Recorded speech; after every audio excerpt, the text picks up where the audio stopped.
Yo, it's effective immediately. I'm DJ Hed. And it's your favorite homegirl, Gina Views. Welcome to another week of the show. Thank you for tuning in each and every week. Hit that subscribe button if you haven't already. And if you have, share. You know what I'm saying? Share the show. We appreciate you. Gina Views. We've had an interesting week in the culture. Well, how was your week, first of all? Personally? But yeah. Personally, I had a good week. We are filming the show in the middle of the week, a day earlier, I guess. So I didn't have enough time to really do anything else with myself. But I did get my car serviced. Okay. That's a big deal, though, for a woman. Yeah. Not like that, but... No, like that. I haven't had my car serviced in 2 years. Okay. So I took it to the dealership. I got it serviced. I spent the arm and a leg. I spent more than my car note. Damn. Yeah. I was sad about that. Yeah. Because it's this purse that I really, really want. A purse? Yeah. And it's like, do you want a purse or do you want engine failure? You know, It's like which one? Because at the end of the day, if I buy the purse and I let the car linger on, then I'm going to be spending more money later on. But the purse going to be with me, though. You know? I mean, you could take the purse with you on the bus. I wouldn't catch a bus. I've been considering taking the train. Oh, yeah. Because we getting new trains. Yeah. And I need to get back. Because I used to catch the train when I was going to Cerritos. Mm-hmm. I caught the train. I caught the train and 3 buses. Yeah, I caught the train and 2 buses. It used to take me 5 hours to get from home to school. Yeah. Imagine getting dressed that early. Yeah, I know. Just to, but I got followed one time on the train. Ooh. So I have a really, really bad train experience. And did I tell you I got robbed at the bus stop? No. Yeah, I got robbed at the bus stop. Who would rob Gina? Some nigga. Some nigga. I'm not saying you knew him. I'm just saying. I was at the bus stop. This when I lived in Lakewood. I was at the bus stop. I was having a really bad day too, but I was on my way to Cerritos. And remember them Hello Kitty purses all the girls had? I had a little Hello Kitty purse with my MacBook, and this was a thick ass MacBook.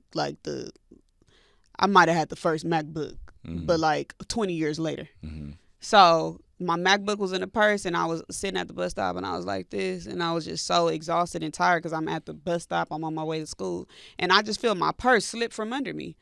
So I thought it fell, though, so I'm like, what the hell? And then I didn't see the purse, and when I looked back, I seen a nigga running with the purse.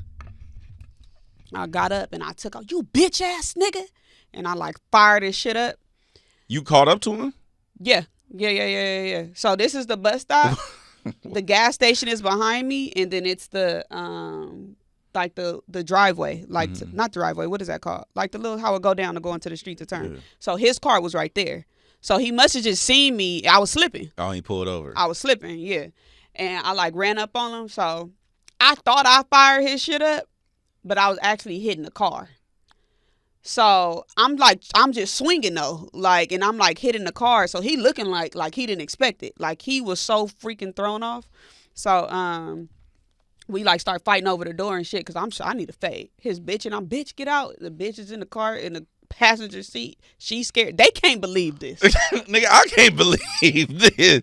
They can't believe this. So what's wrong with? Okay, they drove off or whatever, and then it was a man that was right there watching the whole thing, and he was already on the phone with the police. The police literally called him within 8 minutes because his ass was so fucking spooked that he was driving on the opposite side of the street. So they caught his ass, and they found my purse and everything. I got everything back. Wow. I got everything back, and then I got in trouble. My daddy cussed me out. Yeah. He could. What the fuck is you running up on? My daddy don't know that I was fighting and stuff in high school. He don't know about honeys. You don't know. Daddy, I've been squabbling in the alleys. And the old girl you told me that you used to fight with. Yeah, my daddy don't know. So what the fuck? He think I'm so I mean I am, but I was just defending myself. I needed my shit back. I was on my way to school, and I think it was finals. I need my computer. I'm thinking about failing, but yeah. So I've been scared, to do public transportation and stuff because of that. Because after that, I didn't catch the bus no more. Didn't catch the train no more or anything. But why did I start talking about the bus and the train? Because my car. Yeah. And you can't take that purse on a bus. Nah, you can't do it. You get not the one I want. Nah. You get motherfucking robbed. But yeah, I spent all that money at the dealership, and they gave me a list of things that's wrong with my car. I said, let's just pick the priority.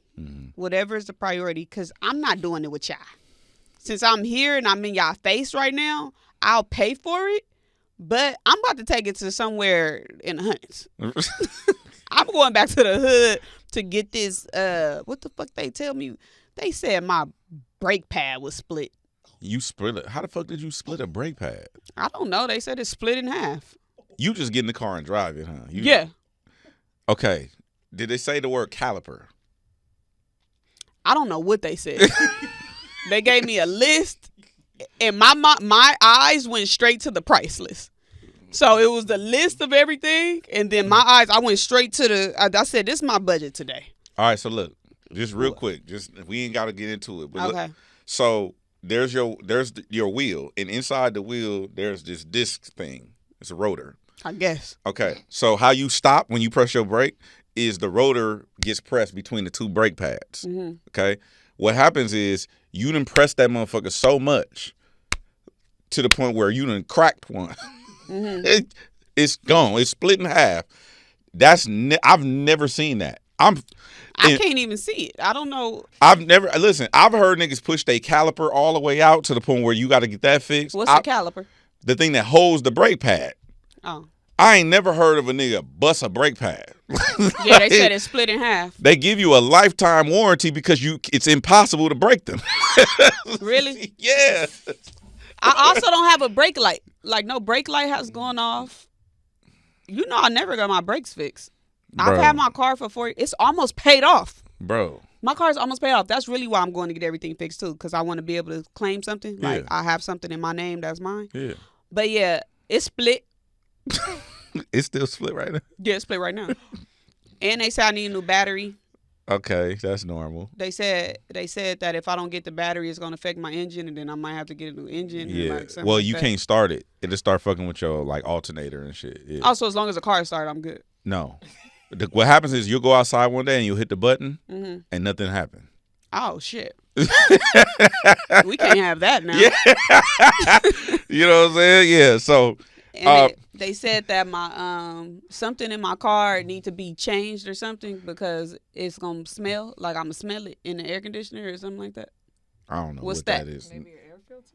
Well, it's fixed now because I smelled it. You did? I was smelling something. So when he started explaining it, I was like, oh, I smell that. Weird odors in her car. Busted a cracked brake pad and an odor. They gave me a list. I got like a list of like 11 things. I sent them all to my daddy. Right. So then he was just like, oh, well, we'll do this, we'll do blah, blah, blah. So, yeah. That makes sense. But I like the approach, though. Like, what's the most important thing to do on here? Yeah, that's what I said, this is my budget because the service itself is already expensive. Right. Like the actual, that service. Yeah. So I said, okay, look, this is my budget. Add on, do it by what's most important and what you could fit in. What I could fit in with these dollars. Yeah. You ever seen a poster? It's like if you about to sign it, you got a label and you finna sign an artist. That's how I was doing that shit. Yeah. It's like you got $10,000, but you get $7,000 for this artist, or whatever. Yeah, I did that, and then I finished the show. I watched a new Netflix show. It's called Something Very Bad or Something Really Bad Is Going to Happen. And what the fuck is wrong with her choice in cinema? I'm intrigued. I'm waiting on the description, friend. Give it to me. Y'all ain't seen the trailer to this? No, please tell me. Oh my goodness. Okay, so it's kind of like gives you the idea or feel that it's like a horror film, like really dark, but then it's funny. And then it kind of switched to mystery, but then from mystery it goes to like thriller. And then it's like action-packed. Mm. And then it's gory. Is that the word? Yeah. Gory. Gore. It's very gore. It's gory, yes. It's giving gory. Mm-hmm. It's giving gory. Blood. A lot of blood. But the blood don't come into like the last 2 episodes is like where you see the blood and stuff. So it's about this girl who's getting married. And she doesn't have any family. Mm-hmm. Her husband or fiance is taking her back to his family for them to get married because she wants a very, very small wedding. While she's there, she finds out that if she does not marry him by 6 p.m., by sunset. If she doesn't marry him by sunset, then the family curse that she didn't know that she had because she don't know her family is going to trickle down to her. And then if she doesn't marry him by sunset, then it's going to trickle down to her husband and his family. It was so good. That sounds like a lot. It was a lot. That sounds like a lot. It was a lot. It's giving, like, you might think it's a little witchcraft, like, going on. Like, it's crazy. Bruh, I need to get better on my, huh? Oh, the whites. Yeah, I can see that. Cause some black people be like, man, fuck it, you know, and movie be over. You know what I'm saying? Like, niggas they be like, what happened at sunset? You know what I'm saying? Like, niggas ain't tripping. How was your week? Definitely interesting, to say the least. I'm getting older by the week, and I noticed that I like stuff that used to didn't bother me now start to bother me. Mm-hmm. And I'm not bothered. I'm unbothered. Like, I'm not Omarion, but I'm unbothered, just naturally walking around. And it's be certain stuff that be bothering me, like, when you go to, so I'm pescatarian, so I go to the fish grill, and I'm in there and I'm waiting on my food. You know you getting older when you put the in front of something. That's not like the fish grill. Like, that's because you go to two different fish grills. It's California fish grill and then it's fish dish, nigga. So I go to whichever one. So I go to the fish grill.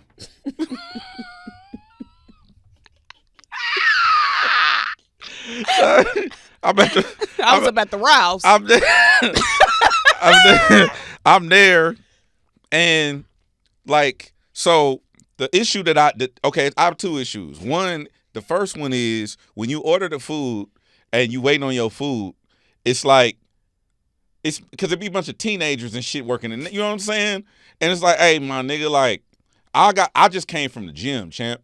Like, I need my protein, bro. Yeah. You know what I'm saying? I ordered double branzino for a reason, because I need to feed the beast. Mm-hmm. You know what I'm saying? So I'm waiting on my food, and they just be chit-chatting. Yeah, so what did Monica say? You know, la, la, la, la. And my food's sitting there. I'm like, hey, my nigga. Yeah. Hey, can I get my bag? You tipped them?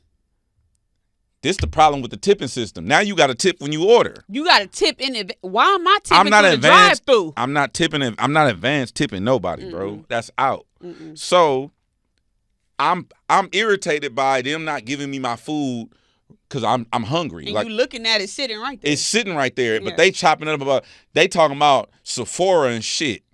You know what I'm saying? So now I'm irritated. Then the second piece of it, the other part, when they finally do give you the food, they're like, oh, you want it, like, here, you want anything else? Let me get some lemons, whatever, my garlic butter, cool. Yeah. Then they tie the bag up. So I hate the way they tie it up. So I can't even get in the fucking bag now. You done impeded progress on the food twice. You've in violation. Now I should beat your ass. I should come over this counter and beat your ass. That's a fake. You know what I'm saying? That's a fake. Like, don't tie my shit up in a double knot. Like we just ain't that. Yeah. I'm finna go to the car. I'm finna smack this on the freeway. Yeah. Boom. The second thing that bothers me is when they have the sauces laid out, and fucking people be letting their kids play by the sauces. Hey, sometimes you gotta slap a kid. Bro, cause I seen this little. Of course, he was. You know what he was. What was he? He was a white. Took his finger and stuck his finger in the sauce. Just was like, and nigga, when I tell you I want to crash out because I wanted some of that. That was the sauce verde, nigga. Like, no, I was like, his mama was right there. They didn't, but they just letting him like do whatever, you know. Connor, like he took his finger and stuck his finger in the sauce, bro, and just went and looked at me and just went back to playing and shit. And I want to. Bro, you should have. I was really, because I'm in the process of scooping my, like, they give you the little ladle or whatever. I'm in the process of putting my shit in my little to-go cups. Mm-hmm. And I'm doing it, and he does that, and I'm like, first where's your dad at? I need to slap the fuck out your dad. Yeah. Second, you know what I'm saying? Yeah. Second of all, I need to slap the fuck out of you and I'm gonna curse your mom out. Yeah. You know what I'm saying? Like that's kind of the type of time I was on when I was there. So that didn't used to bother me. Mm-hmm. Like when I was younger. Now that little type of shit irritate me. That's justified though. That's justified? I think that's justification to break your unbotheredness. It's only, you know, I only get bothered when shit be involving food. That's some real big bag shit, but that's the truth. Yeah. The other thing that was dope this week, well, not dope, but the other thing that happened this week is you and I went to the compound. Yes. Nay, our producer, it was her first time. Nay was outside. Going to see Snoop at the compound. Nay, say something. Shout out to the compound. Shout out to Snoop. We had a ball. Okay. It was great vibes. Great food.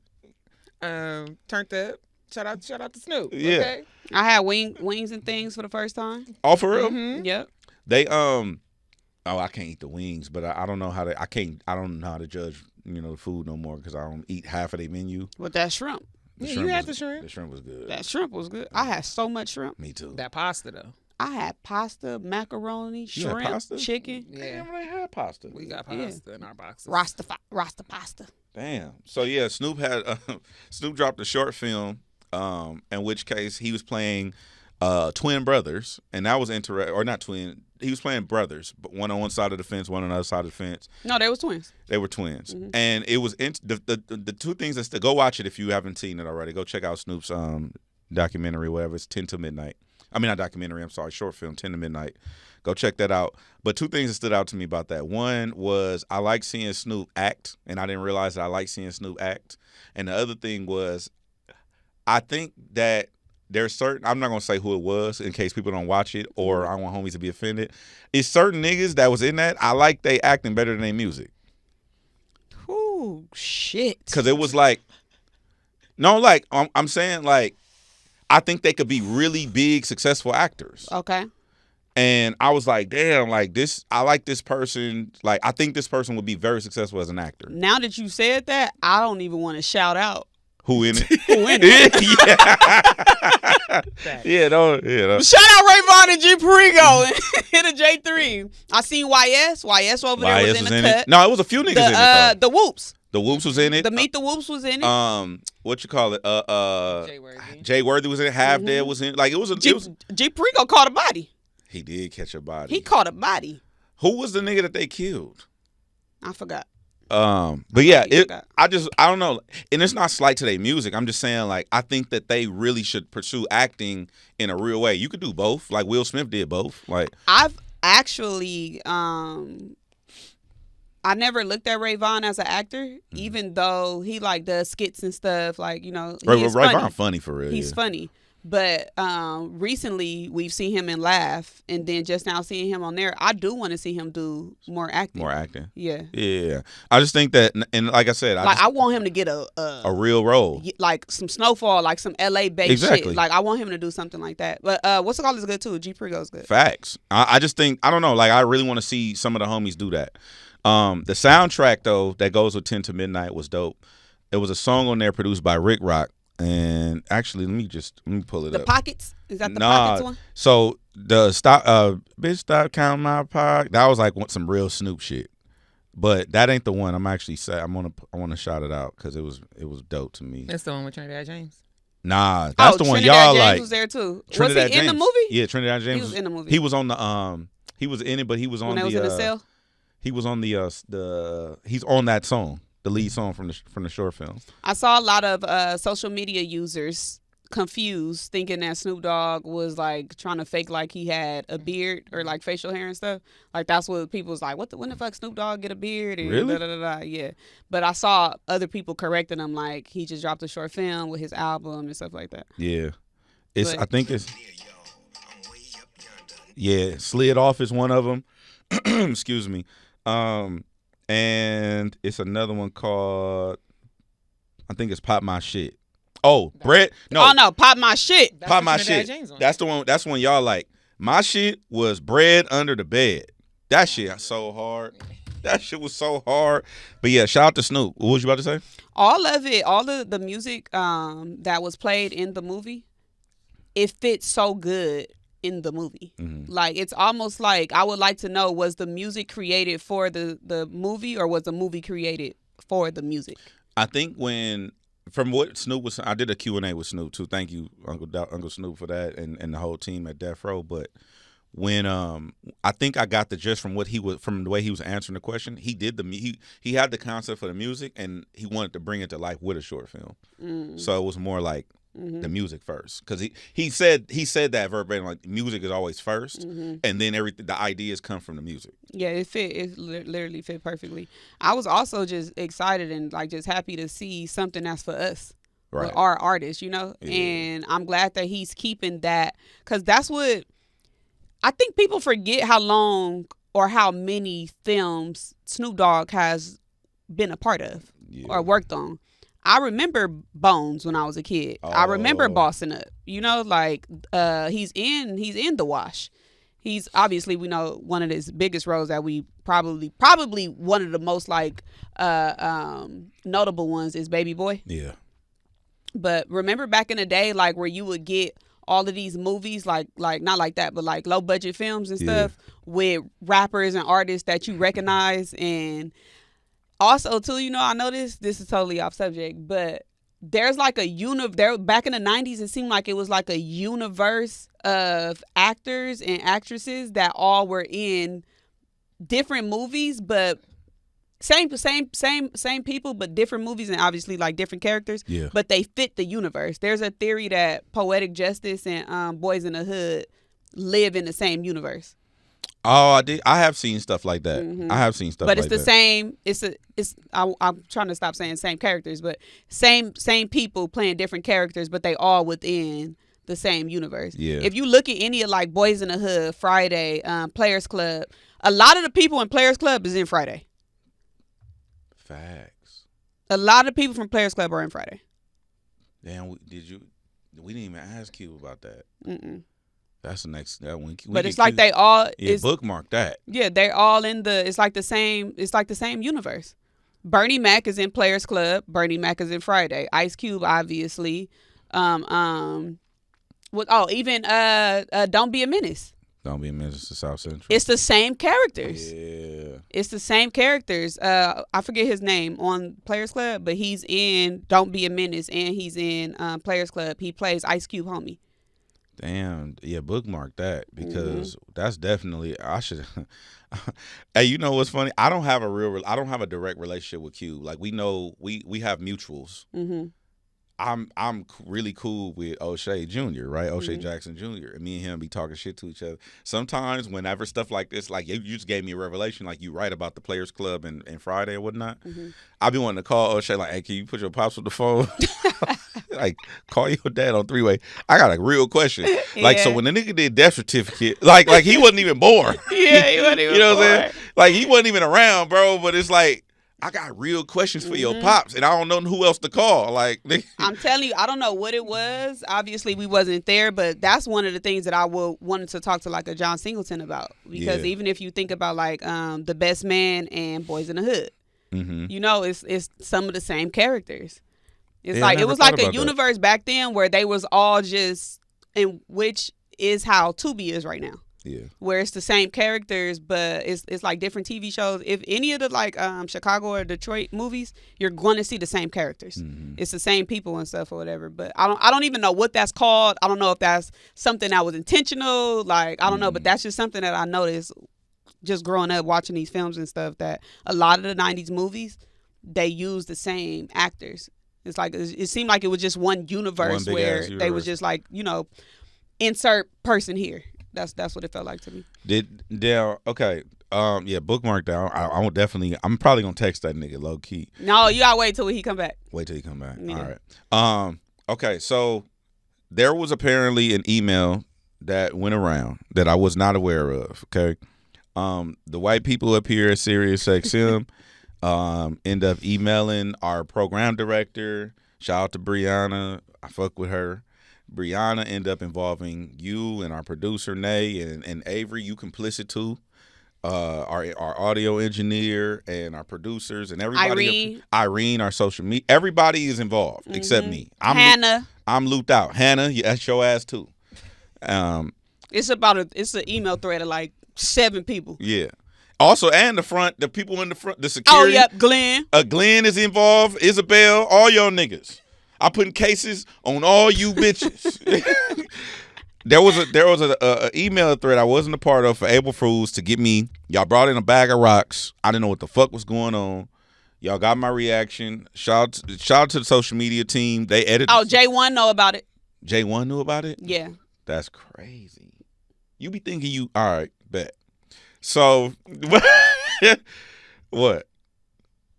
So J1, so you brought in a bag of rocks. I didn't know what was going on. Y'all pranked me. Cool. Y'all got that off. I want to know, because there was a pivot. I guess there was a pivot that happened. And when I came in, like, it started at the front desk. And I don't even think you knew about this. When I came in, I went to the front, and the security, our boy Glenn, was like, yeah, Gina has a package. I'm like, what? I'm like, why is she still getting her shit sent up here? You know what I'm saying? Because, you don't know, but the listeners don't know, but, things have been sent up here for you. Mm-hmm. And I'm thinking to myself, like, damn, I don't know if we could be doing that, like getting our personal shit sent up here and whatnot. And I'm like, all right, I'll tell her. You know what I'm saying? So when I came back in the room, I forgot to even tell you. You didn't even tell me I had a package in the front. That you had a package in the front. But when he said Gina got a package, it was literally the same bag. He pointed at it. Uh-huh. So I'm like, oh, you niggas, he planted some shit in my cerebellum. You know what I'm saying? And that's what made me go. That's what made me, like, I was sold on it, because I'm like, oh, you didn't even know you had a package because I didn't even tell you. So when they brought it in, it was double. Like, I didn't even tell y'all this part about it, but it was double fuck me. You know what I'm saying? Because when they brought it in, you was just as surprised. I'm like, oh, I forgot to tell her she had a package. So that's what sold it. I was like, nigga, this a bitch. But yeah, April Fool's on me. April Fools. Yeah, they hit me. They had hit me. Brianna hit me. They hit me. Shout out to our program director. She had hit me and was like, social media team want to do an April Fool's joke. Is you down? So I open the email. I read the whole thread and see. So they sent a list of pranks. They had hella pranks for you. I said, let me talk to our team. So I hit Irene and Nay. And we all collectively know that you're a very difficult person to prank. So remember, we had that interview scheduled. Yeah. So the interview got canceled. I didn't think it was going to happen anyway because of who it was. I didn't think she was about to pull it. So I had called J1. I'm like, hey, the social media team is working on something. If that dude get canceled, don't tell Hed it's canceled, because I need him to come up here at that time so we can get it done. So then it got canceled, and I'm like, he gonna lose 3 hours of his day. I don't want to play with my boy time. Thank you. So I didn't want to do that to you. I'm like, he don't be playing about his meetings, and you get your other job. I'm like, he don't play about his other job. Let me not do that to them. So I told them, the situation, like, he gonna be here at, such and such time. So they're like, oh, Gina, don't worry about it. We're filming all type of pranks today. Wow. Because it's for the other hosts, whatever. So you didn't even realize when they pulled me outside. Nah. Yeah, they had pulled me outside. I think they said, Gina, can you step in the hallway real quick? Oh, I do remember that. I'm like, why would she say that? Because I knew he wasn't going to pay attention. I don't be paying attention. I knew he wasn't. You got a morning I don't know what the fuck be going on up here. And right after you left, I distracted him with something else. Like, we immediately started talking about something else. So, did you realize when I told your homegirl that you brought? No. Oh, yeah. So I stood right there, like I hid right there. And it's so funny. Avery was like, Gina, you've been gone too long. You need to go back in there before he gets suspicious. So I had peeked right there through the door, and I had seen your homegirl, and I was like, come here. So then I told her to prank, and she was like, all right, I got you. Wow. Yeah. I don't be, this taught me that I'm not observant enough. Like, if me and you go to the mall, and it's like, we leaving the mall, we shut the mall down, it's 8:00, it's closing. We walking through the parking lot, I could spot a raccoon in a tree 200 yards out. Yeah. I could spot a nigga. I could spot the same car with the same license plate. Like that car used to be parked right there, or them niggas are circling. Mm-hmm. But you going in the hallway, bro, like, or you changing your hair or changing a Nate coming here with different nails. I don't be seeing none of that shit. Like that's because you have environmental awareness, not situational awareness. Okay. Yeah. So yeah, that you're just a man though.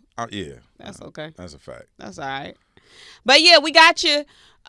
So I do understand that I'm already in the negative on pranks. Yeah. Because of sincere. Yeah, but the only thing that I just ask of you is just don't do it with like a Fabulous. Don't do it with like a Wale, Jagged Edge. Don't fuck with my dog, my car. Okay. And don't play with no money. Nah, it ain't gonna be no money. Don't tell me, Gina, they booking us for 20 bands. Yeah. Like, I don't want to hear no shit like that. Yeah. It ain't gonna be no money, but it'll definitely be, like, I would do, like, I'll tell you one I was thinking about, but I don't think I could pull it off. One I was thinking about was I was gonna have Fabulous dish you, and then, like, ride it out for, like, a couple days. Bro, that's not a prank. Why? I would cry. That's collateral damage. But how you gonna get him to like on the song? Yeah. Nigga, you gonna prank the whole world. Nah, like I was gonna set up like a leak. Oh, uh-huh. Like I got a song, like one of, like it wasn't gonna come from me. I low key was gonna have DJ Clue. I was gonna hit DJ Clue. That's my nigga. This is a lot of get back. I know. I was gonna have Clue put together, give me some Fab shit, and be like, Gina, and have put it in an untitled playlist, and be like, Gina, I got this mixtape, like Fab finna drop with Clue mixtape, and send it to you. Mm-hmm. And then on that song, you be dissed on there for some reason. I don't know why. Like, you know how you just so not clever? Mm-hmm. Because what you should have did is got on AI. Nah. It made a song, put it in the thing, send it to the group chat like, Gina, you can't tell nobody about this. Mm-hmm. And then just let me be sad for 3 days. Because I wouldn't say nothing publicly. I need him to be involved. All right. I'm glad that that's not happening. Yeah, I'm not going to ask that of him because I wouldn't want to involve him in our bullshit. All right. But that was an idea I had. Well, I'm glad you told me, and I know that you have a direct line to my other favorite rappers. Yeah. So I know you wouldn't play with his time. He on tour. I'll play with his time. You play with Wale? Yeah. Wale not doing that. He would. He would for me. I'm going to text Wale and say, Hed's working on a prank. I need you to now we gonna be texting Wale's name like, who you fuck with more? You fuck with me or you fucking with her? You know what I'm saying? Shit. Like, now we beefing over Wale. Nigga, I need you to diss Gina. That's a crazy ass. That's a crazy ass. Yeah, I was like, but before we have Fab up here, I wanted to get that off. Oh, okay. Like now, there's a rapport. He know like it just. I don't think it'll hit the same. We follow each other. Yeah, like y'all besties. I don't. Nah. You know what I'm saying? Don't fuck with Fab. Don't fuck with Fab, nigga. You know what I'm saying? I don't play about that Fabulous. I'm just saying. No. That was an idea. Your best bet. No, I don't even want to give you no ideas. No, I get real creative with my shit. We'll see. Stay on stream. When do you think? What did you ask me earlier? When do you think the prank has gone too far? Oh, when it's okay. I have 2 ways that something has gone too far. One, if it costs somebody some money, like you are the pranky, the pranker or the pranky. Both. Okay. I'm not finna do nothing that's gonna cost you your job, cost you some money. Like I think that's you playing too much. Like that's not okay. Oh, like that. I thought you meant like if you got to spend money, like how Kevin Hart be delivering animals to Nick I'm Cannon fucking house. with that. Okay. If you cost, like if Kevin Hart was sending somebody some animals or something to their show and the Live Nation cancel they venue, like that's fucking with my, like I sold niggas, the show sold out. Yeah. Like don't fuck my money up. That's playing too much. But putting your number on a billboard, that's fire. That's your shit. That's top tier content. I fuck with that type of shit. But they rich. We can't do that yet. You know what I'm saying? You put my number on the billboard, I'm putting your number on Backpage, nigga.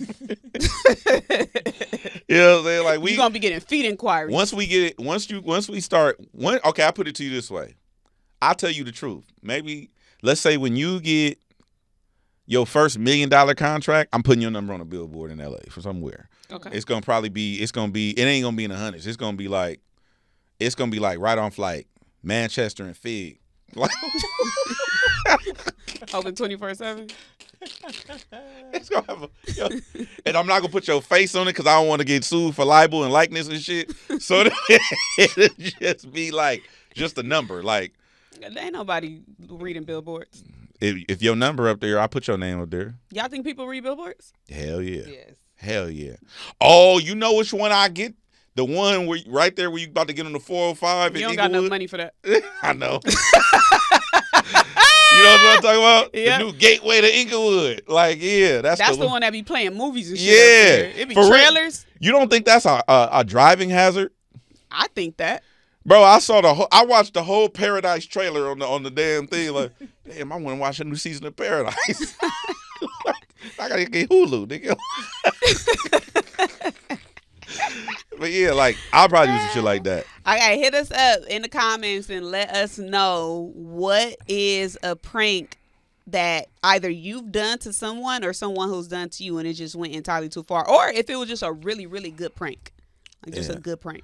I told you about the one with my homeboy where I told him I left a message on his machine and shit, and I ain't tell you about that. Mm-mm. Yeah, that was fucked up. What you do? So I used to be able to do voices really good, and I basically what happened was my boy. You remember how back in the day before cell phones, okay, kids, there were things before cell phones. We had house phones, and my homeboy had his own phone in his room. I called his number and left a voicemail because he didn't pick up, and I was like, "Yo, this is Keith Harris." I'd say I used my middle name and I used the name of somebody that we knew. Mm-hmm. I said, I'm calling from the Harbor Free Clinic. I'm just calling to let you know we got your test results back, your blood work, and woo. And I let him know that, that we found a discrepancy in his blood panel and he needed to come in immediately to start medication. And basically I told him like he had some shit, right? I didn't realize that the answering machine in his phone in his room also went to the house. Oh, okay. I think you did tell me this, but go ahead. So basically, his mom kicked his door in. He ended up telling his mom everything he ever did with the girl and all this shit.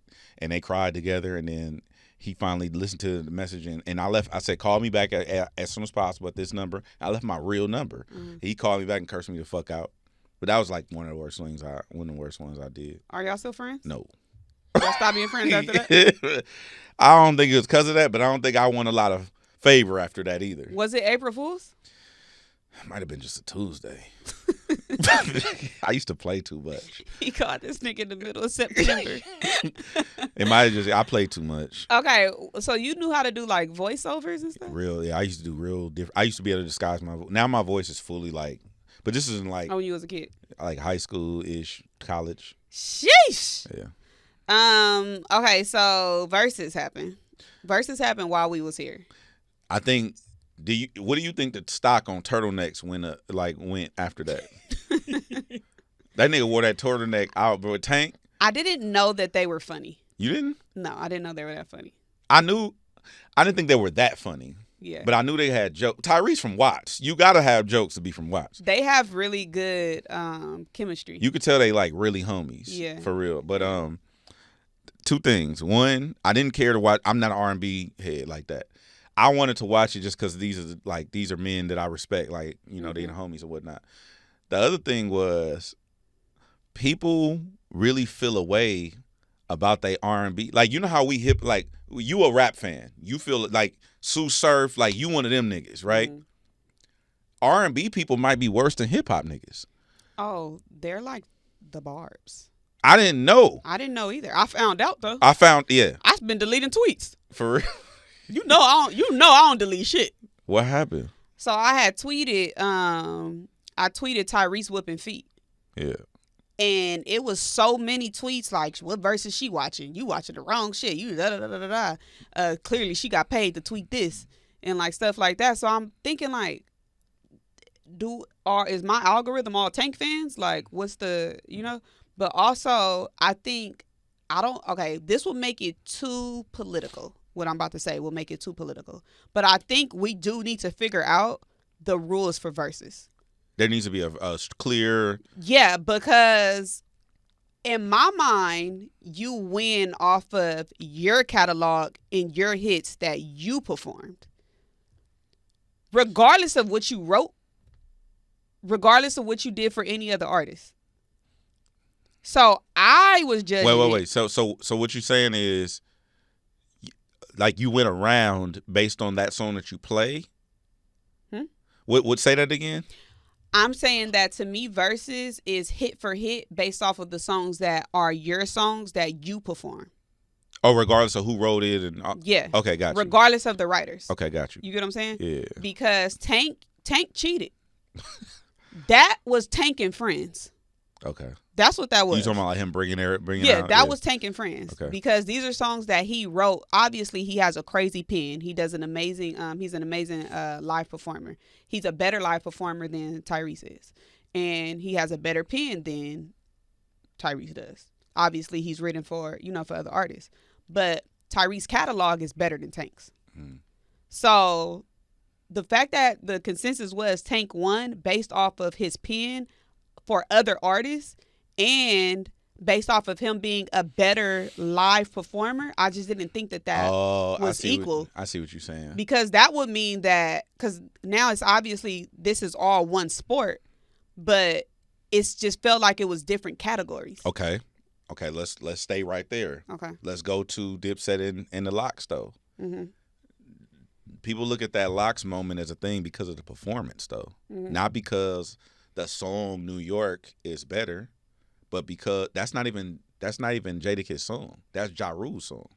Well, so Jadakiss is on the song. Yeah, but based on he that still same, can perform it though. Oh, you're saying performance on the song. Yeah. But they're saying that his performance of that song and then the build up to that song was the moment of that Versuz. So he gets credit for the victory based on that and not necessarily just the song New York. Ja Rule featuring Jadakiss and Fat Joe. Well, the feature thing is a different conversation. Okay. Features is different. Okay. Because I feel like these are still songs that they're performing when they do concerts. If you have a verse on that song, Touché. You're still going to perform it. Yeah. You're not performing LaToya Luckett or Jamie Foxx. Yeah, I feel you. You get what I'm saying? So I thought that we are putting catalog against catalog, not the shit that you wrote. Got you. You get what I'm saying? Yeah. So that confused the hell out of me. What if they do a songwriters versus though? That was the comparison that a lot of people said that it should have been Tank versus Neo. Ooh.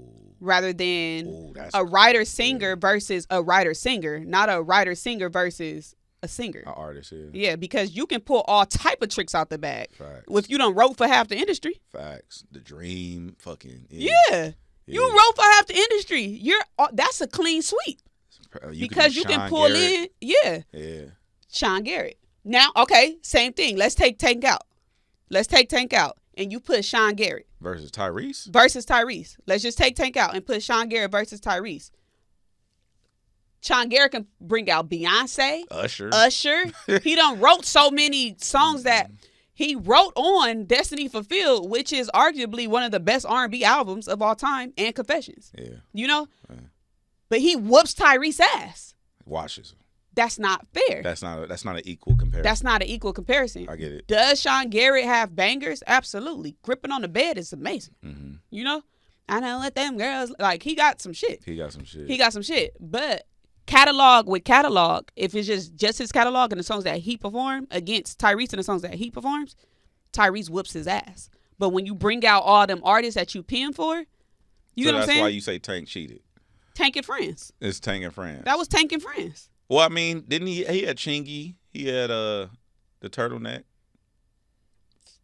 And Chingy's a feature though. Tyrese is a feature. So but he still get credit for that because he could still perform that record on his own. That one, I don't know what that was in response to, but that one, depending on what it was in response to, I would have gave that point to Tank because that's you just on the hook. Well, if there was a song that Tank was just on the hook, then it would be comparable. Yeah. So then it sounds like the way we need to do this is they need to be two comparable artists, which is the way Versuz started, obviously. Mm-hmm. But two people that literally can go this for that and match 1-to-1. Yeah. But the way artistry works in the creative world is so all over the place. It'd be hard. Like I don't know no other Gina Views. Mm-hmm. You know what I'm saying? I only know one Gina Views. I know one Lauren LaRosa. But you wouldn't put me on a versus with, if we was doing a media versus, you wouldn't put me on a versus with somebody who does sports reporting. Correct. You're right. You get what I'm saying? Yeah. Even like with Lauren, like Lauren does, we both do pop culture, but I couldn't tell you how to break down no damn court case. Facts. I can tell you how to break down some rap bars though. Yeah. And that's probably where she wouldn't be able to. Correct. You get what I'm saying? Yeah. So I think that it has to be equal. But then I'm just playing the other side of the fence. In verses, how do you then match people? Because not only do you have to find people that are comparable, then you have to go down their catalog and figure out, okay, their catalog's comparable, in addition to them being as creatives or artists, and then you have to see if they are willing to do it, and then scheduling. Like, that's why I led with everything that I'm about to say is going to make it too political. Yeah. Because now you strip the fun out of watching verses because it get too technical when obviously it's called verses, so it is supposed to be competitive, but as fans we need to just enjoy the show. Agreed. Like, it's just like they said, it's for the ladies. It's just a night of love, you know? So I think that's what makes it so, that would make it too complicated and difficult and stuff. But if you tallying up points, nigga, Tyrese won. Yeah. No, I get what you're saying. Because I think, okay, what were the best verses in tour? Fuck the songs, fuck the performances and the catalog. That was equal? That was just the best match. Maybe Ashanti and Keisha Cole? See, I'm gonna go Nelly Ludacris. I'm gonna go Nelly Ludacris. Nelly and Ludacris. I'm gonna go Nelly Ludacris. Yeah. And I'm gonna go E42 Short. Yeah. Mm-hmm. Yep. To me, the Jeezy and Gucci. Snoop Dogg and DMX. No, not Jeezy and Gucci. No. Snoop and DMX. Snoop and. Yeah, I like that one. That's a good one. I gotta go back and watch that one. Yeah. Okay. So, but those are like, it's hard to match people, which is your point. Like, it get complicated. It get too complicated. That's why I said, like, we gotta just, as fans, just enjoy it. But I don't think it's fair to say, like, oh, Tyrese got his ass whooped because he's not a good live performer. Yeah. That's not what Versus is. That's not what it's about. That's not what it's about. It's about the catalog. Or is it? Or is it? We don't know. We don't know. We don't know. I think, it's a good marketing strategy for Timberland and Swizz and their whole team to, like, not tell us. Because now it's just everybody is arguing about Versus, so now it's running their shit up. But it's like, Versus becomes a real moment in time where it actually reminds me of like COVID, which is where, the whole type of shit was birthed a little bit, where the whole world is like locked into this thing right now. It's like what appointment television used to be. Like, oh, My Wife and Kids is coming on at 8:00, and we all watching it. Like when Power first hit, we all watching Power. How we all watch it as a culture. Yeah. So I feel like Versus is one of those things where everybody's tuned in at the same time and everybody's talking about it. So it kind of works to their benefit to be ambiguous, where we don't know what the criteria is. We don't know how many records it is. We don't know what the stipulation is. Like, we don't know. That's what I was going to say. I think, too, it does make for good conversation because, like you said, if we don't know, we didn't know that what was it? Not Young Money, Cash Money and who did they go against? No Limit? No Limit. We didn't know that Cash Money and No Limit were going to only do 10 songs. Yeah, I had no idea.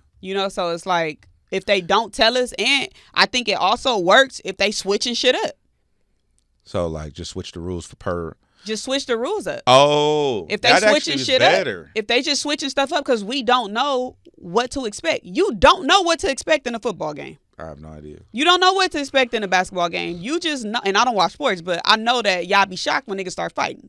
Sometimes, yeah. Like why is he? Yeah. If a nigga hit 2 threes back to back, y'all like, whoo, you watching that parlay. I don't know. I don't even know what I'm talking about right now. But what I'm saying is that but also, you don't know what to expect in a competition. But also to that point, though, I don't even think them niggas knew on stage. Because remember, Manny Fresh made the announcement.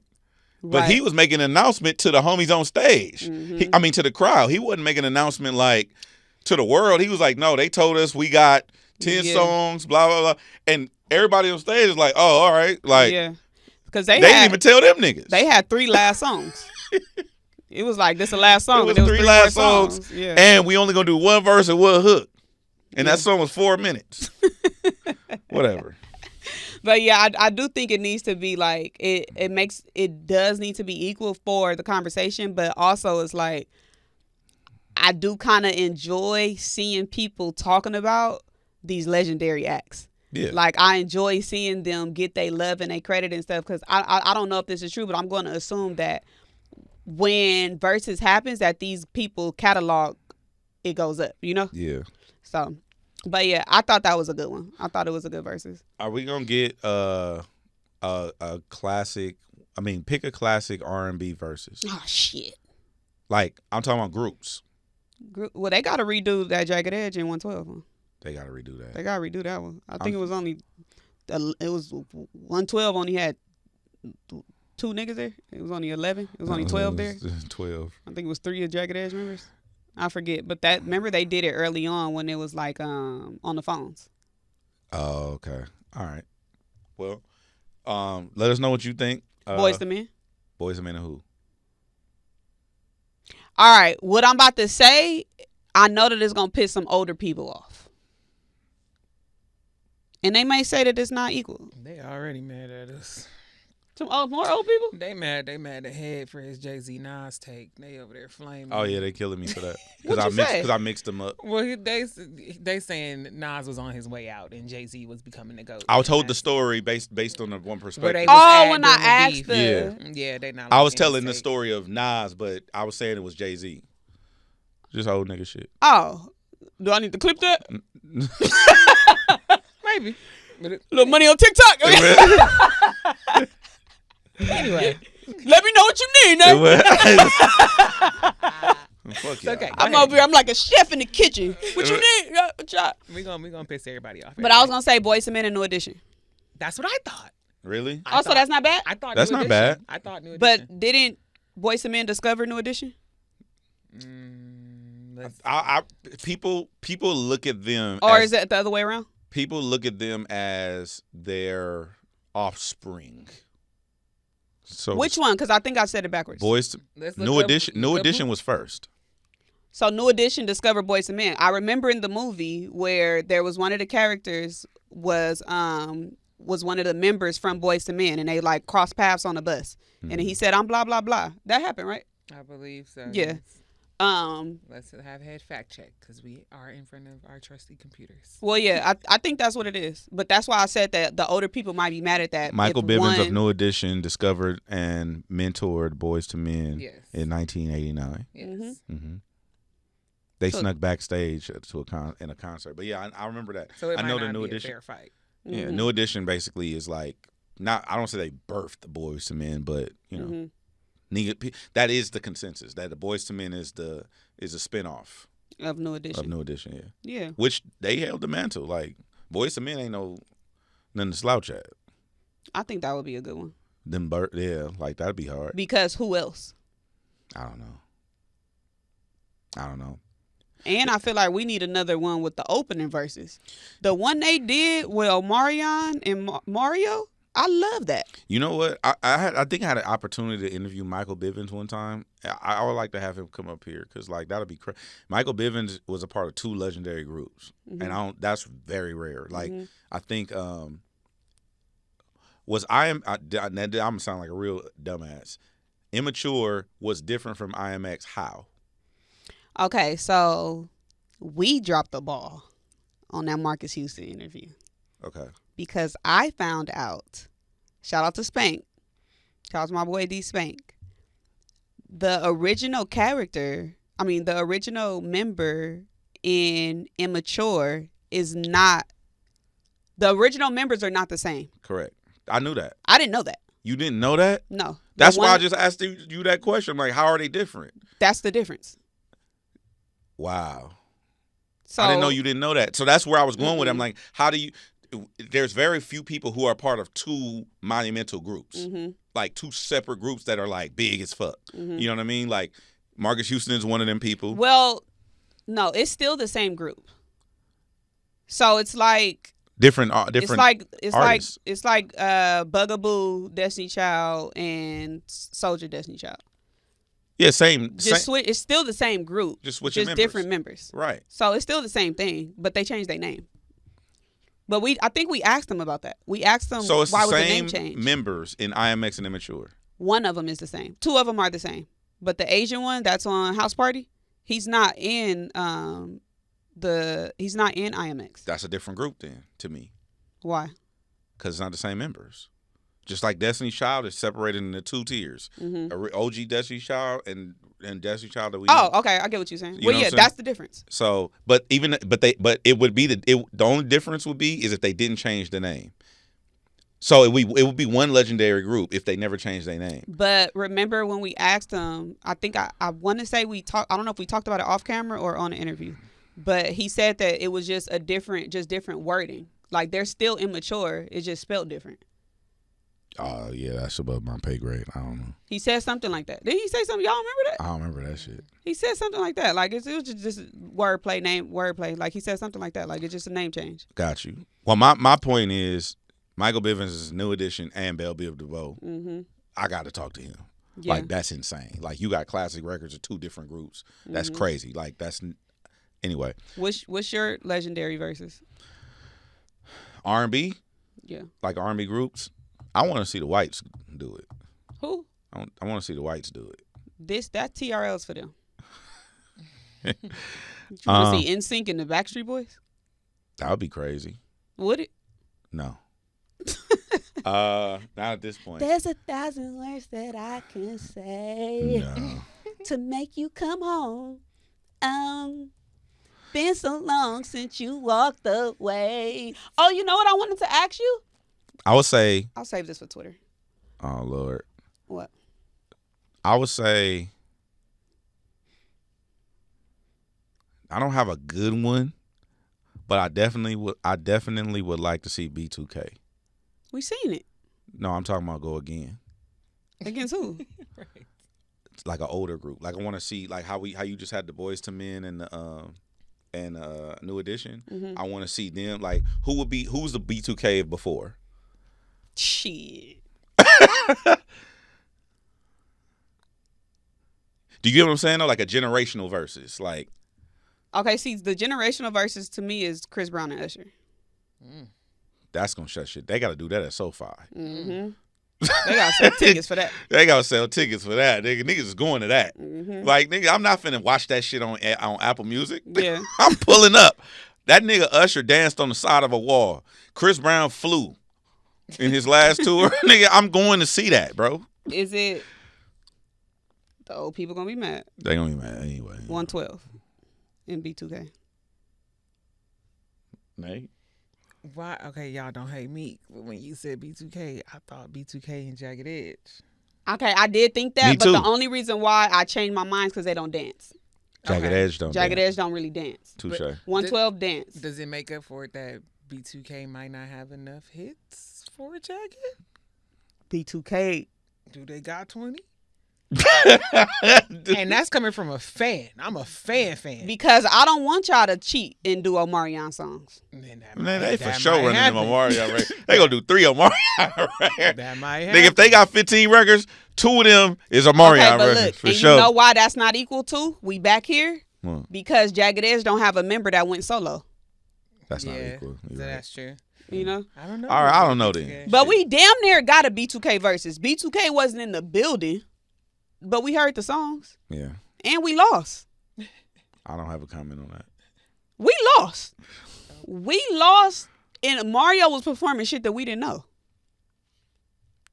How do we lose? Because Mario was a better... there, here we go. Mario was a better live performer. But that's not the criteria. Fuck. All right, we need to move on. We'll be here all night.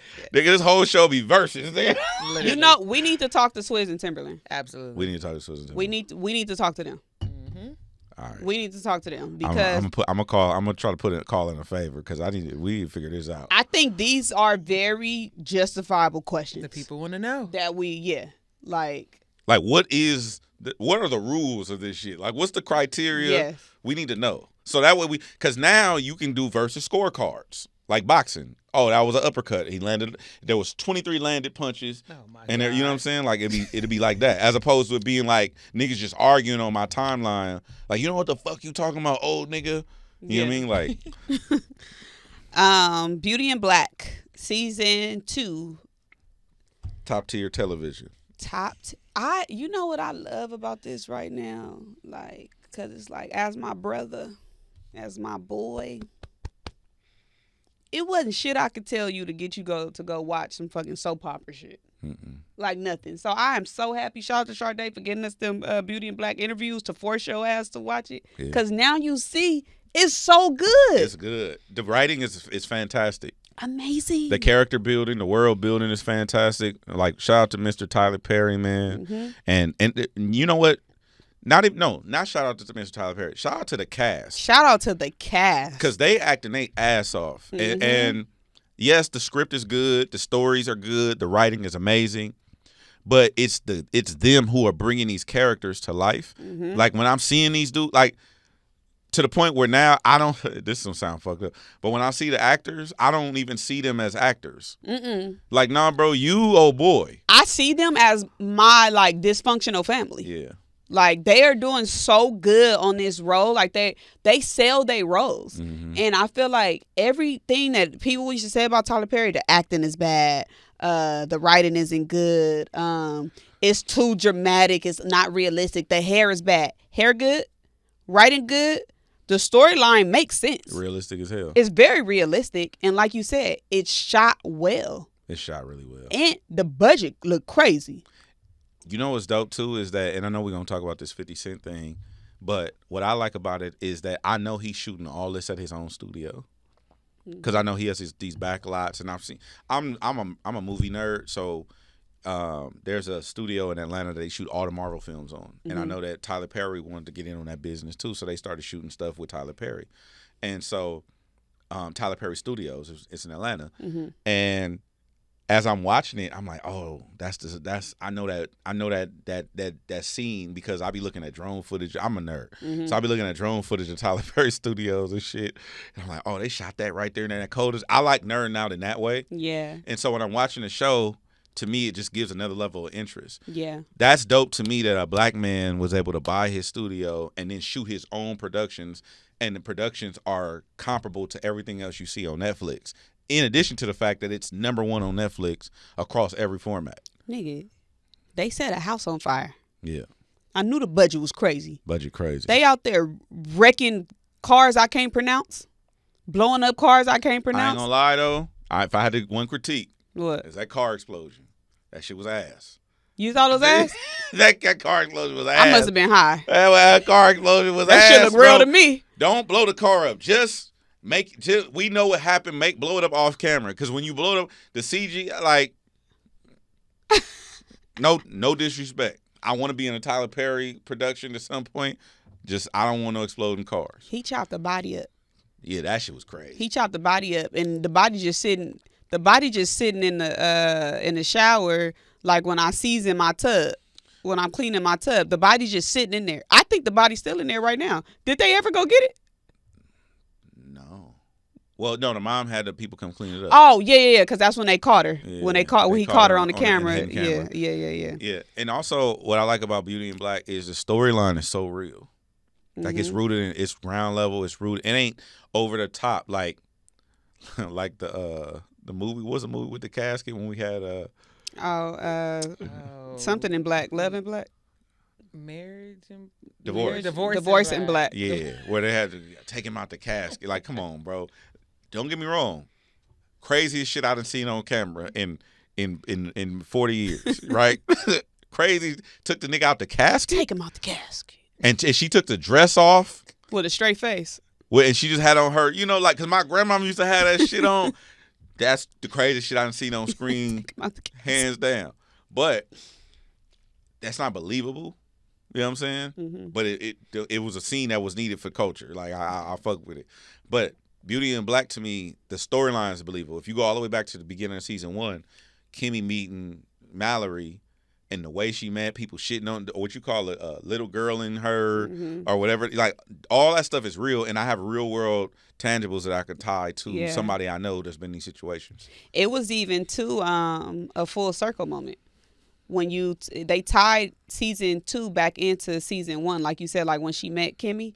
I mean, when Kimmy met Mallory, Mm-hmm. but and we have an interview dropping with one of the characters soon, but how they were all in that when they were all in Kimmy's office, and then Mallory was reading them like, no, you went through this, you da da da da, you da da da da, you went through this, and Angel da da da, he went through, and it was so crazy because that's actually how life be, where it's like how we had the conversation with Bow Wow. You don't even know that 10, 12 years ago that I made an appearance here and you influenced me. Now I'm interviewing you, and I have a job in what I wanted to do. You off the back of you being a role model, so to say.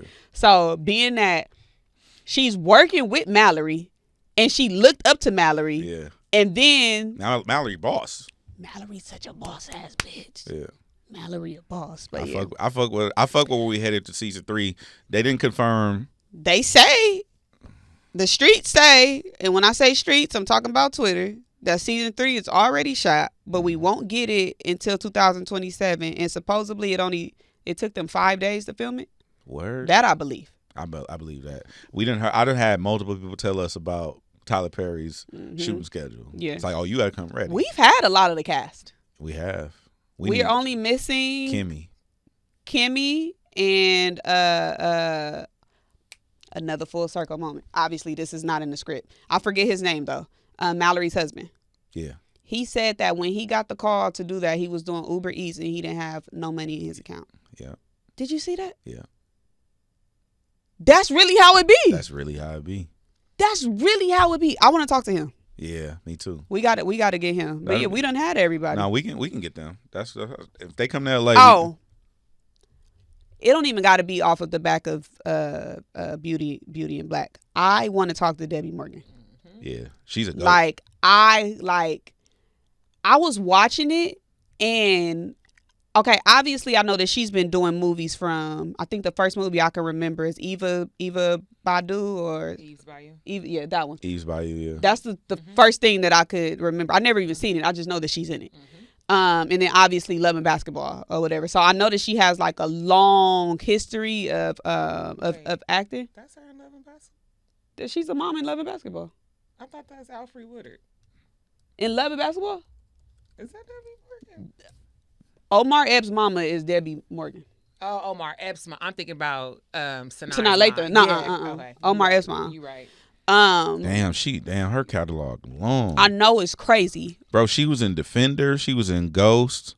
But I think that Power. She is in Power. She is in Power. She's in Power. She was in Coach Carter.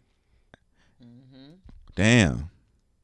It's extensive. Love and Basketball, yeah, right here. It's extensive. But this character, I think this is showing her full skill. Yeah. The way that she played drunk. Yeah. The way that she played when she was hurt. When she was like, take me to the hospital when they fucked her up. Like, she's doing an amazing job. I think she's having fun too. She having fun for sure. You know what's crazy? I want to talk to her so bad. That might be my dream interview. Really? Yeah. Debbie Morgan? Yeah. We got to make that happen. I might cry. For real? Yeah. And it don't help that she look just like my granny. Yeah, you're gonna cry. I think this is showing her real, like, not that we haven't seen her talent or her skill, but Debbie Morgan been cooking, and she's 69 right now. She's 69 years old. Good as fuck. She does not look 69 years old. She's 69 years old, getting it cracking. And you know what I like about her character on the show is it's so simple. Like she's not over, it ain't hella dramatic. Mm-hmm. She just it's really subtle, and it's all in her micro expressions. Yeah.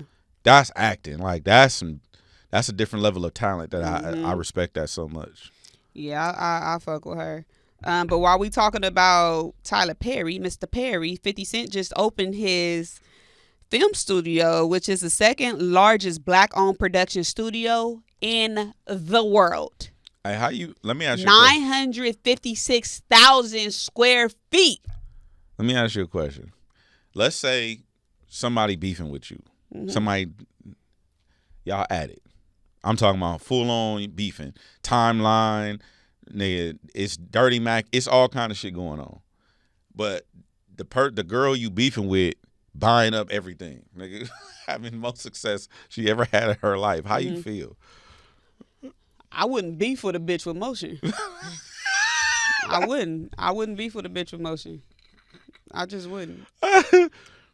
Like, the amount of success 50 is having right now is unheard of to me, because it's not like he did one big deal. Like Dr. Dre got Beats by Dre as a platform and as a hardware company, and he cashed out. Okay, cool.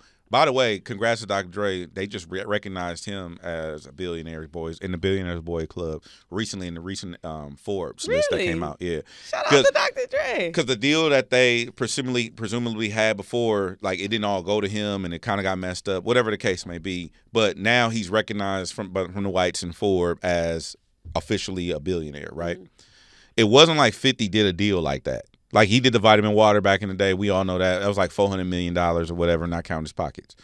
But to see him on a steady incline of insane success is crazy to me, because it didn't just come from this one big endorsement deal. Like, you didn't just see, 50 Cent did a Sunkiss deal and they gave him $1 billion, or he did a Nike deal. It's like, no, nigga, he sold this TV show to Hulu. He sold this TV show to Disney. He sold this TV show to Netflix. He sold this one to Stars. Then he built a universe. Then he built another universe. You know what I mean? It's just like, damn.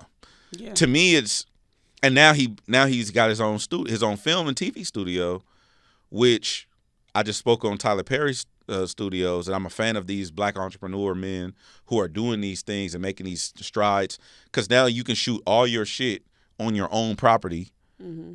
That's insane to me, because now you, as Nipsey was saying, now you fully vertically integrated, and I just think it's crazy to see. But I like that 50 is out loud about it, because that's also showing other men from our communities like, hey, you could do this too. Yeah, that's what I like about it. Yeah, this is just dope. I'm just excited to see how far he's going to go, like how far this is going to go. And you know what I've been wondering? And I actually was wondering this because Stars just charged me last night. And I'm only on Stars for power. I don't watch nothing else on Stars. I ain't even finished watching Tommy yet. No? Mm-mm. Oh, I finished. I'm thirsty. Like, when it dropped, I'm on the way home watching it. Like, on my phone. Shit. Yeah, I'm that thirsty for power. But I wonder if he's going to stay at Stars, or is everything going to go to that? Remember that channel he got?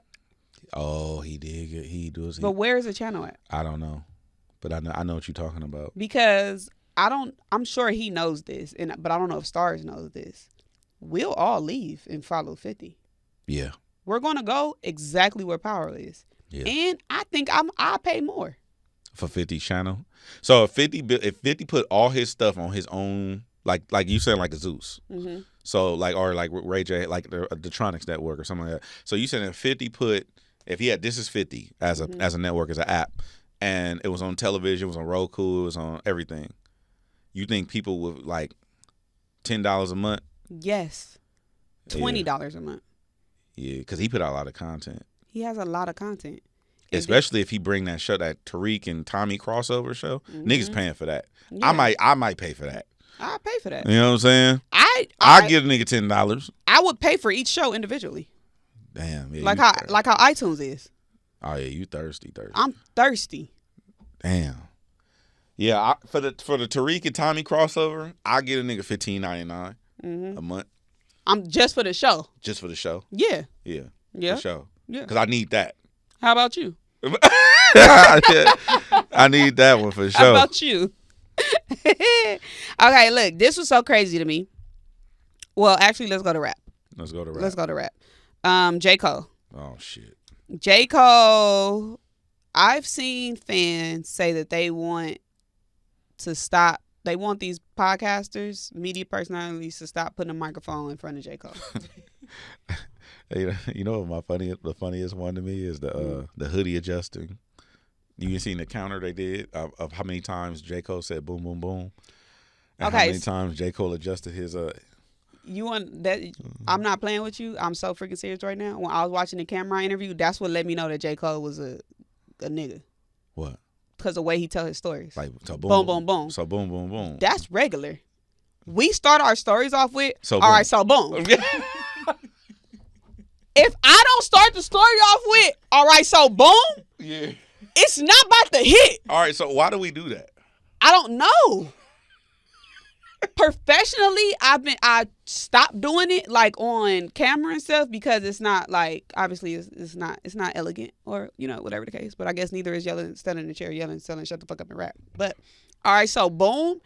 I don't even know how we started that. I don't know who's the originators of All Right So Boom. I don't know the origin of it or anything, but that's how you tell a story. Yeah. All right, so boom. Yeah. So I'm over da-da-da, right? And yeah. then da-da-da. And even the way that he goes into detail, that's how we tell stories in the hood. I heard him say whoop-de-whoop, like, yeah, so whoop-de-whoop. And the person that I'm talking to knows what whoop-de-whoop is. Facts. You know what whoop-de-whoop. Whoop-de-whoop is all right, so da-da-da. boom. Whoop-de-whoop jumped on the phone and was like, swoop, swoop, whoop. And then so-and-so was like, whoop, whoop, whoop. And then I was like, all right, so boom. Whatever. And then boom. And then I had one up, where da-da-da-da. Like right there. Right. Because when you tell stories, you don't even finish the sentence. The motherfucker you talking to know what you're saying. Yeah. Like, Where that's we so learn that? regular. That's hood shit. That's some hood shit. All right, so I want you to finish your J. Cole thing, but I want to point this out because I was having a conversation with some people about how we talk, and I was like, I watched this thing on. It's you adjusting your shirt for me. Right. I watched this thing about where this dude basically he was from LA, and he moved to the South, and he was a 911 operator. And the person was calling in. He was just saying, he's like, I can't. Basically, he was supervisor, and the person on the phone, the operator, was like, I can't understand what this person is saying. And he picked up and he was listening. He's like, oh, I'll take this call. And he took it personally. And he's like, look, so boom. So Cuz went over there, and he told Cuz that, look, Cuz, I ain't going for that type of shit. So Cuz did this, and he wrote, and he was taking notes and wrote down the whole story, what happened. And the person was like, how did you understand? He was like, I don't know how I understand. I just know what he said. It's easy. It's so easy. Like, it's just funny to me when you said that. I was like, damn, like that's a real thing. That's how we tell stories. And y'all lucky he's sitting down. Because when you tell the story, you gotta move around. Like, and then boom, and then da da da, and then I'm like da da da, and then I'm finna go to the house. Yeah, you gotta we finna get up out of there. I don't know how to roll my tongue, roll my R's. We're like, we finna get up out of there, but I had to go. Yeah, we finna do a moving, my nigga. Don't hit you with that one. Yeah. So look, like, hey, my nigga, we finna do a moving, so you gotta roll it up. like what, dude? What did he just say? He said you have to leave because he's about to leave. Okay, so tell me this, because he shook the timeline up with I forgot which show he was on this conversation, but it was about he said that in his music when he raps and he says that I am the best rapper, I'm the best, to ever do it, he doesn't actually believe it. Yeah. So I want to quote it because this was important. J. Cole admits that he is not okay, here we go. Why J. Cole is not the best rapper. During an episode of the Wave original 7 p.m. in Brooklyn, shout out to Carmelo Anthony, shout out to my dude Cass too. They asked a question, do you think you're the best rapper alive? Cole said, okay, hold on. I want to quote him. It's a nigga named Black Thought. So he gave credit to Black Thought that exists. It's a nigga named Lupe Fiasco. He gave credit to Lupe Fiasco that exists. It's niggas that on any given day, even my peers, Drake or Kendrick, where it's like, yo, I know any given day I could show up to the studio and get these niggas and get these niggas 80. He was as a basketball person, he drop 80 points on these niggas. But I know they could show up. Oh, damn ads. I know they could show up on any day in the studio and give me 80, and I might only have 30. In reality, do I walk around this earth like there's no nigga better than me in real life? No, nigga. J. Cole, no nigga. I can't get in the studio with Black Thought and just give me and he just give me 30, and I'm sitting there like, I got 25 for you. So he was trying to, because I don't like the narrative that was painted like J. Cole doesn't think he's dope. That's not what he's saying. He was saying that I believe, like, he knows who he is. That's clear, because the way he talk on his records. If you listen to all his music, you could tell like he wants to be competitive in the bar fest. Cool. Mm-hmm. But he was saying, hey, it's these other niggas that exist that on any given day they could be the best rapper alive as well. I'm not saying I'm the best rapper alive. I'm saying that on any given day, any nigga whoever put 80 points on the board can be the best rapper alive. That's kind of the nuance of what he was saying, right? So the J. Cole stands and the people who are really like, I fuck with Cole, Cole is my guy, or Irene that work with us, you know, they're Cole people. No, they don't want to hear that shit from Cole. Mm-hmm. They want to hear him pop out and show, no, I'm the best rapper, like I'm that guy, whatever. Pop it how other people pop it. But the only thing to me that I found inconsistent about Cole is when he go in that booth, he talk tough. He gets all of it all. Like he talks that shit in the booth. Mm-hmm. Then when you have a conversation with him, it's like, nah, bro, like this is what it is and this is what it is, and you know, whatever. I think that Cole is just, I don't know how to say it. It's gonna come off as disrespectful.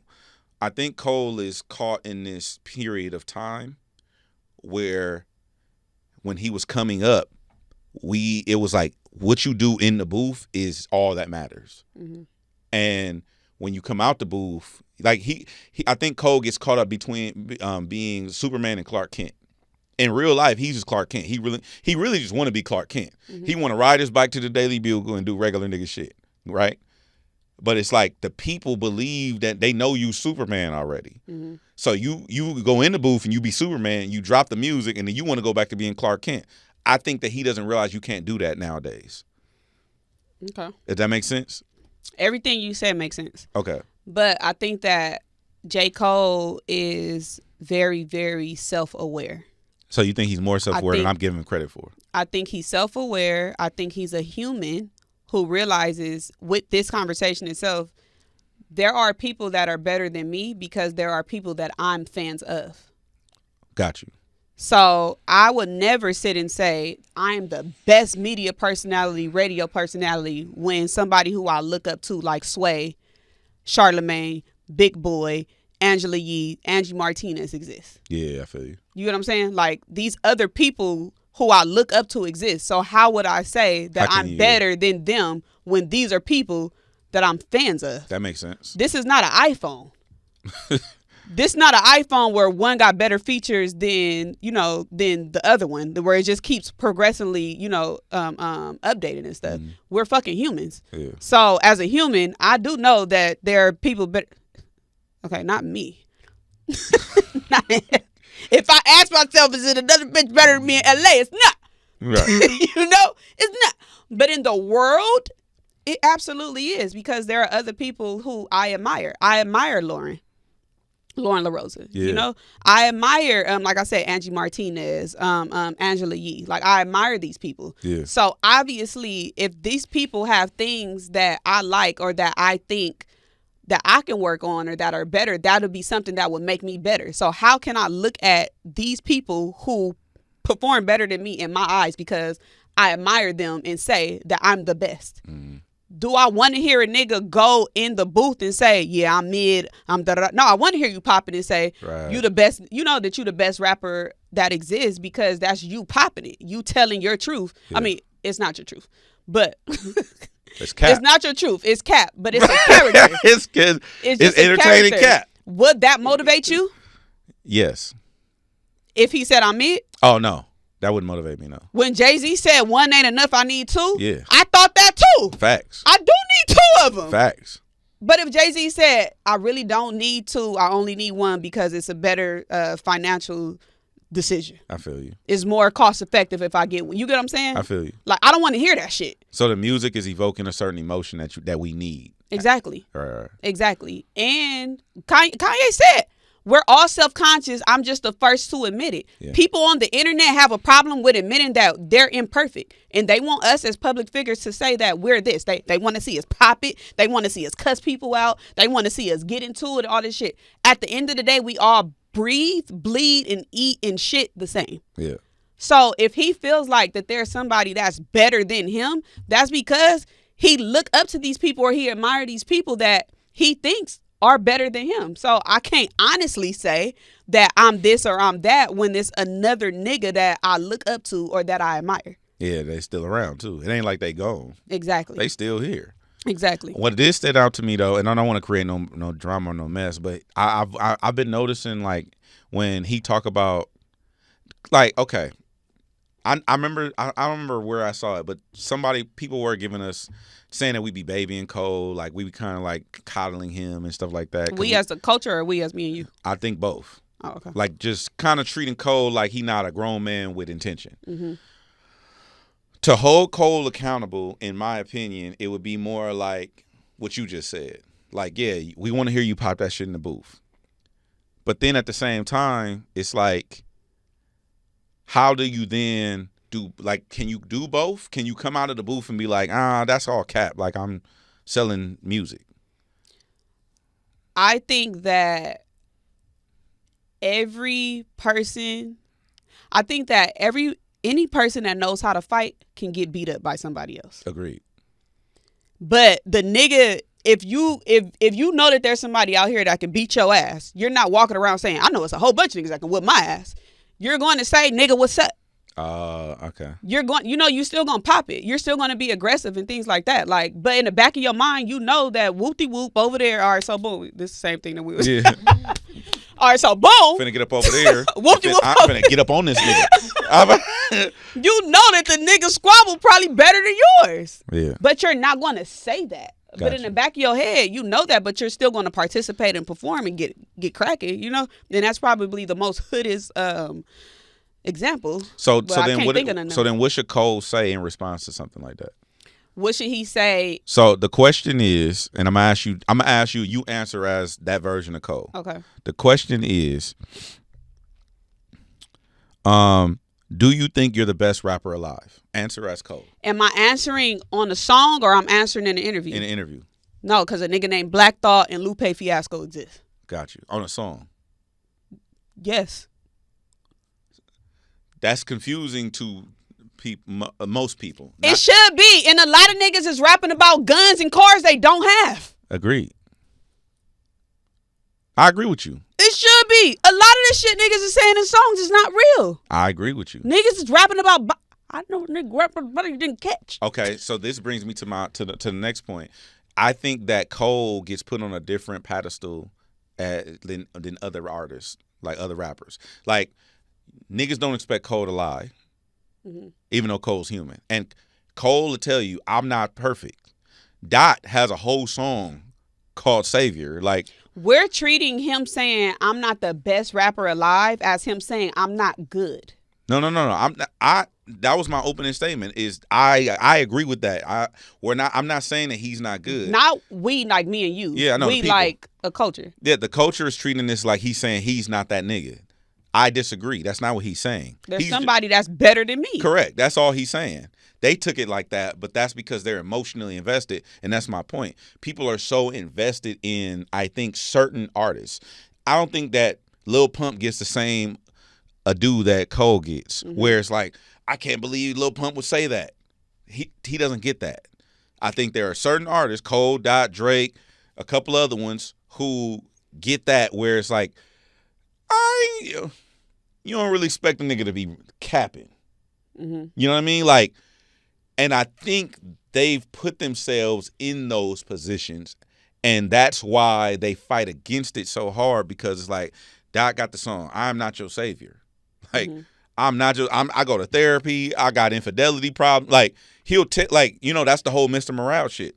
I think Cole has been fighting this, and now I was going back to my Clark Kent thing. I think Cole has been fighting this thing of, bro, I'm a rap fan. I'm a rap nerd. I just want to go in the booth. I want to get off my shit, and I want to come out, and I want to go ride my bike and be with my wife and my kids. Mm-hmm.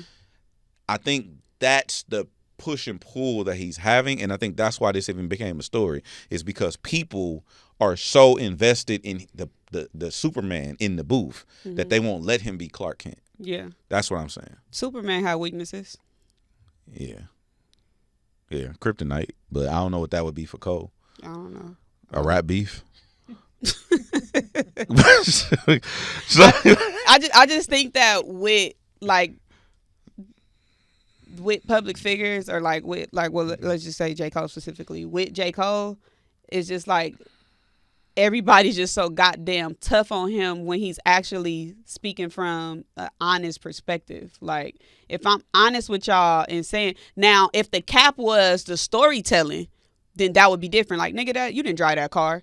You didn't, like, that didn't happen to you. Whatever the story is, the person that he supposedly was subbing on the project. Yeah. Like, if this nigga never didn't exist or something like that, and it's like you done told this damn story about a person, about a somebody who it's not even real, then yeah. But it's like, if the cap that we're calling is, you're saying, I think that there's somebody better than me, and I don't think I'm the best. I just think that's a bit extreme. Yeah. Because he's not one of one. Like, he's a rapper. It's 50,000 of y'all. Like, if you have an idol, you're gonna feel like your idol's better than you. Period. Yeah. If there's anybody listening right now, that's true. That's mad at Cole. If you idolize somebody, you think they're better than you, or you wouldn't idolize them. Right.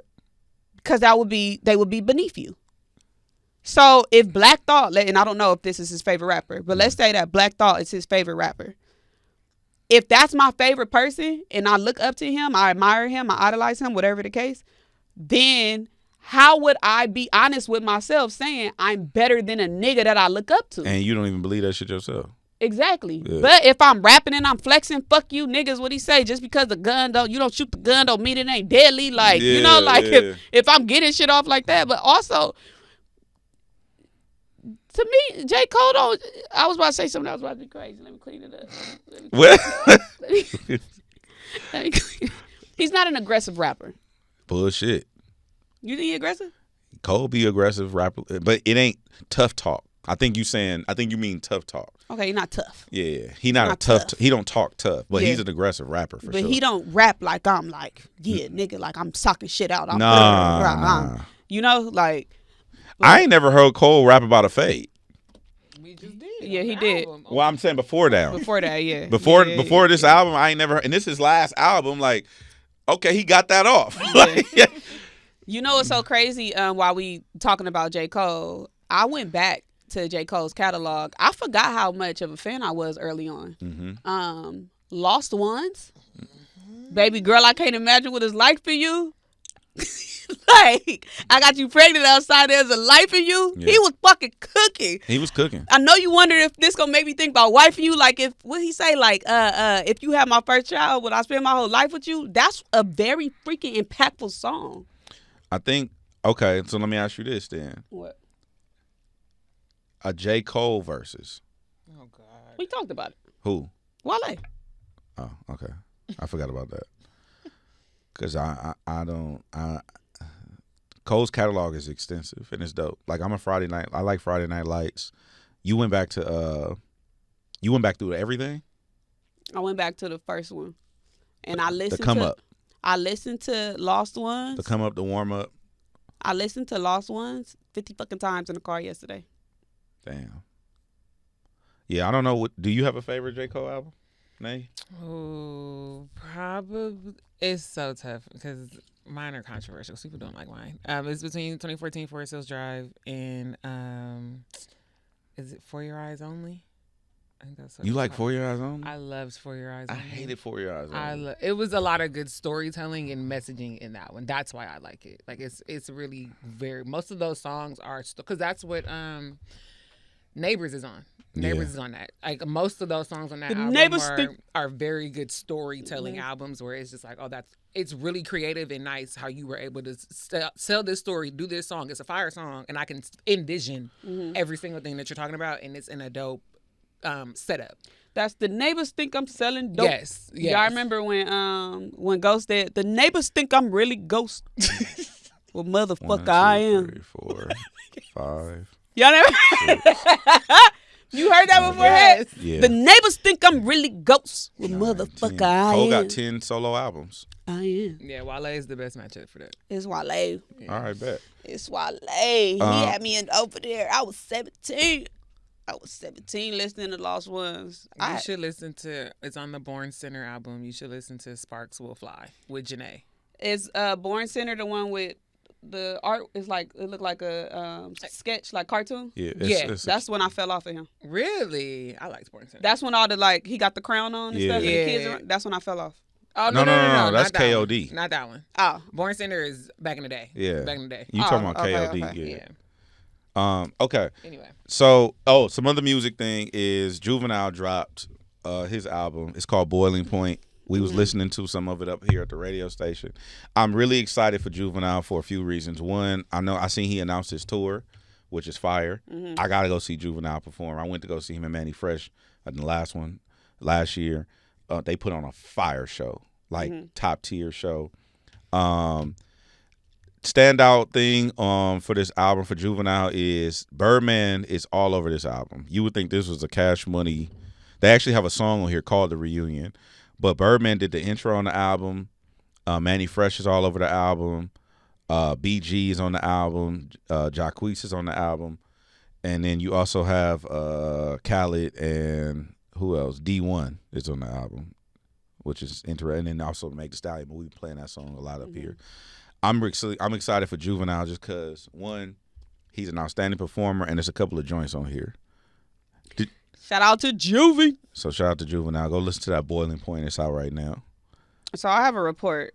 Okay. And I need your POV on this.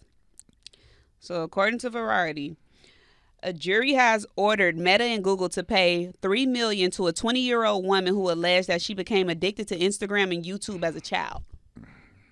Cap. Where the class action lawsuit? Because I'm addicted too. Cap. I don't want to.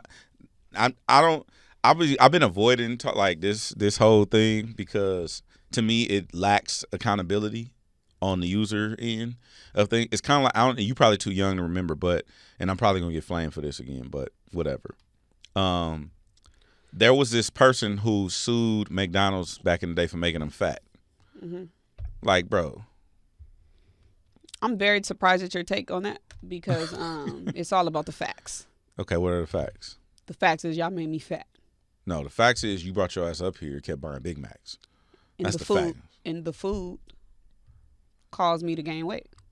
You kept coming up here buying Big Macs. And the food caused me to gain weight. Shut up, Nay. Y'all aren't gonna agree. We're not agreeing. Do Red Bull give you wings? Sure. Essentially. I don't know what the fuck it give you, but $3 million. What? I didn't grow wings drinking it. Oh, you want like physically giving you wings? No. That was they lawsuit. Oh yeah. They don't give you wings. It's all about the facts in court. Okay, so you saying the food made you fat, or you eating the food made you fat? It's the same thing. It's the same thing. You just said the same thing. You remixed it. So, are you addicted to social media, or did social media make you addicted to social media? You literally said the same thing. No, that's not the same thing. How it's not the same thing? That's something that's in court. It's called a lot. Well, she won, so fuck it. Apparently, these judges are on her side. Why are we acting like the jury? I'm sorry, the jury is on her side. Social media uses tools and techniques to keep you on your phone. Agreed. That's actually a fact. Agreed. We're talking about McDonald's right now. When you get in the car, it's probably going to pop up on your feed. Put the phone down. I'm addicted. Put it down. See, You don't know addiction. you don't know addiction. I do. I'm addicted to sugar. Can you put it down? for a day or two. Some people addicted to Instagram.